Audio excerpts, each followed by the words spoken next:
Carlos Marcello's ascent to becoming the boss of bosses in New Orleans, Louisiana was nothing short of meteoric. In a mere decade, he transformed from a made man to a capo and eventually rose to the position of boss. Marcello wielded an iron grip over everything in the southern underworld, and his influence extended deep into the political fabric of the region. He was intimately connected with political heavyweights like Senator Johnson and Governor Connolly. Their ties solidified through the S&L crisis. One of Marcello's closest allies was Jim Garrison, a man who conducted a private investigation on his behalf. Their friendship was a testament to Marcello's formidable power. He held the keys to the White House because winning the South was imperative for presidential hopefuls. The Southern Mafia understood this well and played a pivotal role in the ever-shifting landscape of American politics, especially during the tumultuous 50s and 60s, marked by challenges such as Castro, the civil rights movement, and communism. Despite their clandestine influence, Marcello's family and other criminal elements in the South adeptly concealed themselves amidst the chaos of the era, ensuring that the FBI and the Justice Department remained preoccupied with other issues. The South vehemently denied the existence of a mafia presence when they presided over one of the oldest and most formidable mafias in American and perhaps even world history. Carlos Marcello inherited the reins of the Louisiana crime family in the mid-1940s, which was already generating a staggering $200 million annually. With Marcello at the helm, this figure skyrocketed to an astonishing $2 billion in profits per year. His overnight accumulation of wealth was nothing short of miraculous. Being a mob boss entailed not only controlling the streets, but also manipulating the political landscape with an iron fist. In the 60s, Marcello wielded this power to its fullest extent. One of his chief enforcers in Washington was Irving Davidson, an affable yet ambitious figure hailing from a Pittsburgh meat market dynasty. Davidson, self-described as a 5%er, out for a quick buck, was an anti-communist with a vast network of powerful friends. He represented everything that Jack and Bobby Kennedy vehemently opposed. Davidson's connections were staggering. He rubbed shoulders with J. Edgar Hoover, served as an advisor to Nixon's campaign, and acted as counsel for the mob, courtesy of Murray Chotiner. His web of influence extended to nationally syndicated columnists Drew Pearson and Jack Anderson, as well as senior Israeli intelligence officers. Davidson's portfolio included brokering arms deals for Nicaragua, Israel, and Indonesia, lobbying for Haitian dictator Papa Doc Duvalier, and playing a pivotal role during the Dominican Republic crisis in 1965. He had ties to Bobby Baker, scouted for the wealthy Murchison brothers in Dallas, supported both Lyndon Johnson and Richard Nixon in 1960, secured Teamster pension fund loans, and even plotted to free Jimmy Hoffa from federal prosecutors. Investigative reporter Jack Anderson summed up Davidson's influence succinctly. When you get to know him, he's got better contacts than Clark Clifford. In fact, he's got unbelievable contacts. Here is some history on the power of Irving Davidson, bearing in mind he was just one of Marcello's contacts, and Marcello was just one mafia boss. Tony Accardo had his men, Frank Costello had his, and Carlo Gambino had his. Men like Irving Davidson are mysterious, shadowy figures no one likes to talk about, but they are crucial to understanding how Marcello could assassinate a president and get away with it. Irving Davidson, the son of a Pittsburgh meat market owner, possessed an ambition that knew no bounds. With a personality as affable as it was cunning, he quickly found himself at the center of a vast network of influential friends. His connections reached far and wide, including a close bond with the enigmatic Louisiana mafia boss Carlos Marcello. But Irving's reach extended further still. He counted J. Edgar Hoover, the formidable head of the FBI, among his associates. Murray Chotiner, the shrewd campaign advisor and mob lawyer, also fell within Irving's sphere of influence.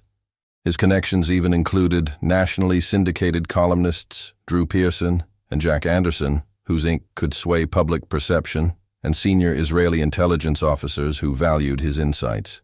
A man of many facets. Irving Davidson was no one-trick pony. His talent spanned a spectrum of roles and activities. He was an arms broker. Irving was a master of negotiation, facilitating arms deals for the militaries of countries as diverse as Nicaragua, Israel, and Indonesia. His ability to navigate the murky waters of international arms trade made him indispensable to many. He was also a lobbyist extraordinaire. Davidson donned the hat of a lobbyist, advocating for none other than Haitian dictator Papa Doc Duvalier. His persuasive skills knew no bounds, and he navigated the treacherous world of politics with ease. He also had the Dominican connection.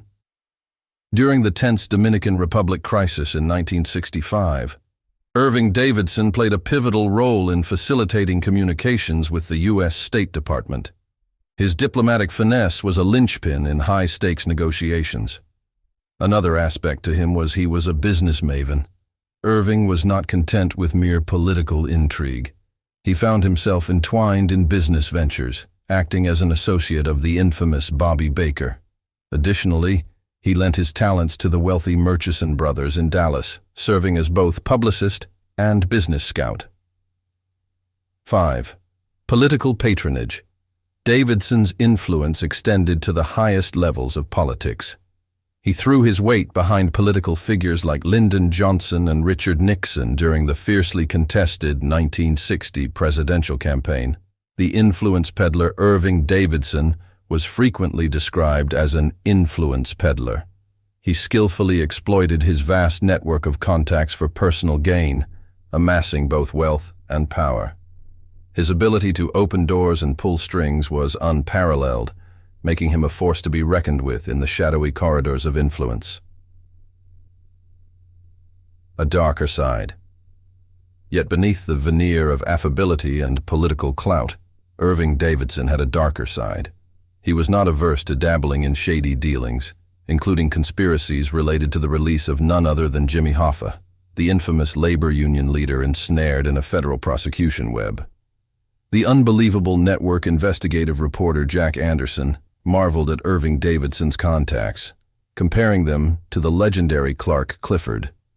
Irving's influence stretched into realms where few dared to tread, leaving those who crossed his path astounded by the breadth and depth of his connections.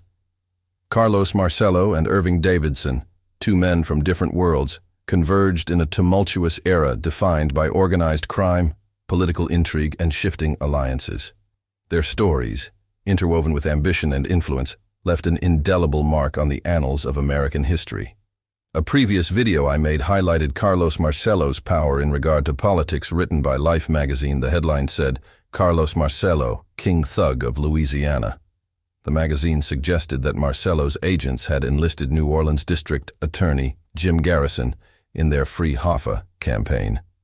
Garrison had recently grabbed national headlines by opening a new investigation into JFK's assassination. The DA was, among other things, putting unwelcome political pressure on the federal government and the CIA in particular by investigating reports linking Oswald to the anti-Castro training camp located on Nick Popich's land. As part of his JFK probe, moreover, Garrison also began investigating a Louisiana Teamster official, Edward Parton, who had been the government's main witness against Hoffa in the witness tampering case.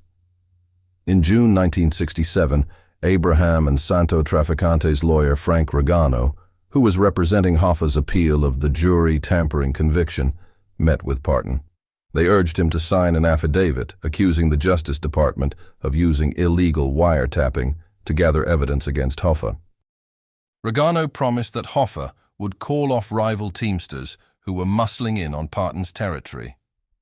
Abraham indicated that he needed the affidavit to get approval from the Teamster Pension Fund for a $32 million loan to build a hotel in Las Vegas. Another example of the power wielded by figures like Carlos Marcello and Irving Davidson unfolds in a tale filled with political intrigue and underworld connections.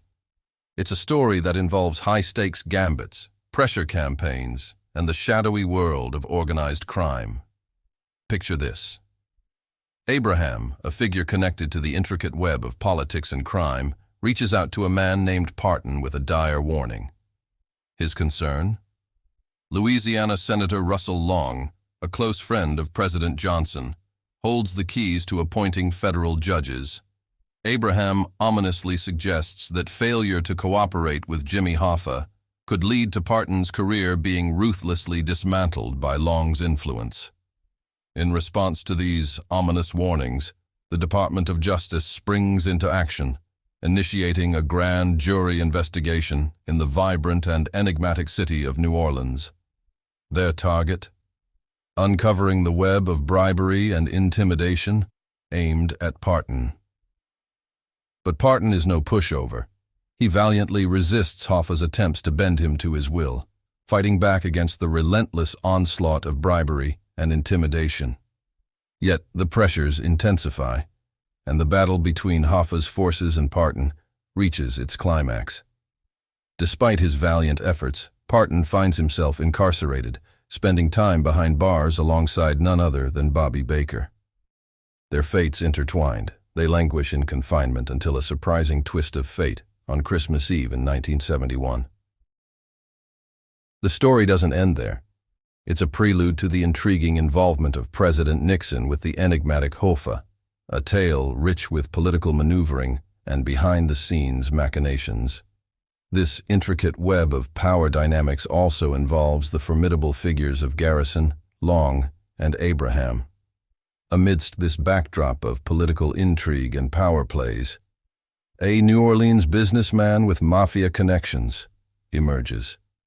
It's strongly suggested that this enigmatic figure was Abraham, a man who dared to explore the possibility of President Lyndon Johnson pardoning Hoffa in exchange for a staggering $1 million. Yet, Bobby Baker, a man with his own intricate network of connections, issues a stark warning.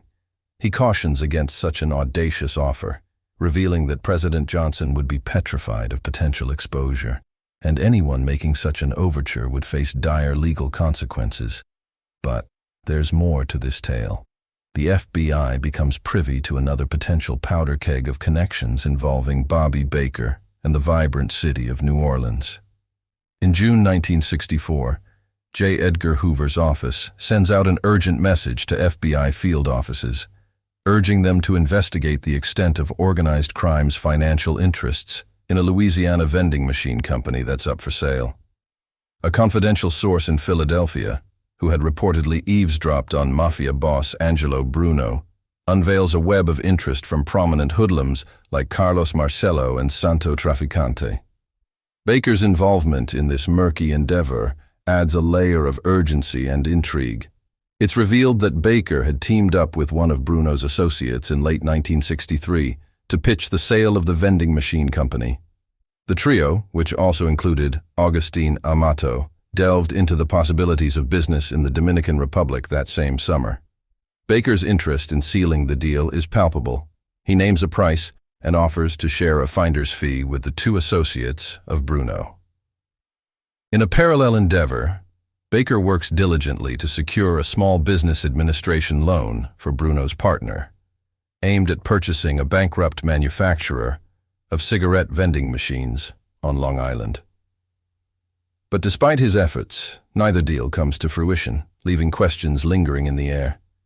Was it Baker's legal troubles in the fall of 1963 that brought these ambitious plans to a grinding halt? This captivating narrative exemplifies the intricate power plays and connections that defined the era where politics, crime, and ambition intertwined in a tantalizing dance of secrecy and influence.